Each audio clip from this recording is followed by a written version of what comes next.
खरं तर मी काल मला माध्यमांच्या माध्यमातून आपल्या समजलं की आपल्या मीडियाच्या माध्यमातून काही बातम्या दाखवल्या गेल्या की लाडक्या बहिणीच्या बाबतीमध्ये योजनेबाबतीमध्ये आम्ही नाराज आहोत। खरं तर ती कालची बातमी कदाचित मला आपल्या सांगायला हरकत नाही की इंदापूर पंचायत समितीमध्ये कार्यक्रम होता आणि त्या कार्यक्रमासाठी अनेक सरपंच अनेक तिथं नागरिक उपस्थित होते आणि उपस्थित असताना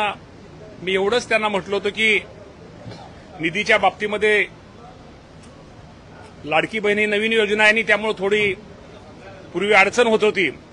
परंतु येणाऱ्या 2-3 महिन्यामध्ये सगळी गाडी रुळावर आलेली। हा मी फक्त आता गाडी रुळावर आलेले ह्या योजनेमुळे थोडं हे होती, ह्याचा अर्थ त्या योजनेला कुठला माझा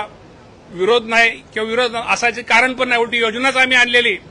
आमच्या महायुती सरकारने योजना आणलेली, आमच्या लाडक्या बहिणींसाठी योजना आणलेली आहे। परंतु तो कालच्या त्या बातमीचा थोडा चुकीचा अर्थ विपर्यास केला गेला आणि आपल्याला जर पाहायचं असेल तर कालची ती माझ्याकडे तो व्हिडिओ पण मी ज्या लावतो तो व्हिडिओ पण माझ्याकडे आहे।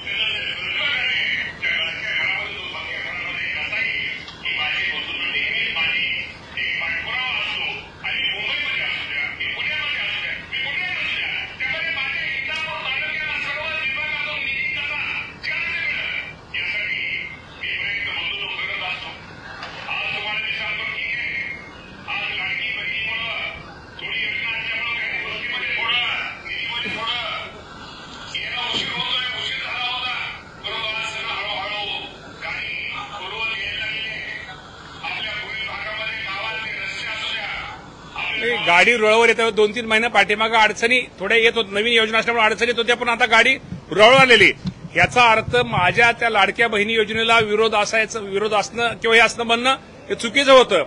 ही योजनाच आम्ही आणलेली, त्यामुळे मला आपल्या माध्यमातून या राज्यातील आमच्या सगळ्या महिला भगिनींना सगळ्यांना आणि आपल्या माध्यमातून सर्व सामान्य माणसाला सांगायचंय की ही योजना खूप चांगली योजना आहे आणि या योजनेला आमचं राज्य सरकार कुठल्याही प्रकारचा निधी कमी पडणार नाही आणि भविष्यामध्ये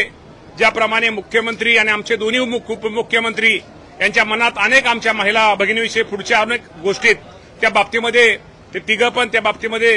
काही पुढे घोषणा करतील, परंतु निश्चित प्रकारे कालची बातमीच्या बाबतीमध्ये थोडं चुकीचा विपर्यास केला, यामुळे हा खुलासा करण्यासाठी मी आज माध्यमासमोर आलेलो आहोत।